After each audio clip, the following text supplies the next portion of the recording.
مفتی صاحب کی بارگاہ میں ایک سوال ہے، وہ یہ کہ محرم الحرام کو حرام کیوں کہا جاتا ہے؟ برائے کرم ارشاد فرما دیں، جزاک اللہ۔ جس طرح مسجد الحرام کہا جاتا ہے اسی طرح محرم الحرام کہا جاتا ہے۔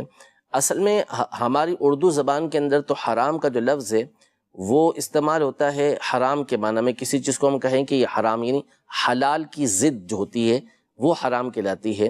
لیکن عربی زبان کے اندر جو حرام کا لفظ ہے وہ تعظیم اور تکریم کے معنی میں آتا ہے، یعنی کوئی عزت والی چیز ہو، کوئی احترام والی چیز ہو اور کوئی احترام والی جگہ ہو، وقت ہو، تو اس کو بھی حرام کہتے ہیں۔ جیسے قرآن پاک میں اللہ جل شانہ نے یہ ارشاد فرمایا کہ مہینوں کی گنتی جب اللہ نے زمین و آسمان کو پیدا کیا اس وقت سے 12 ہے۔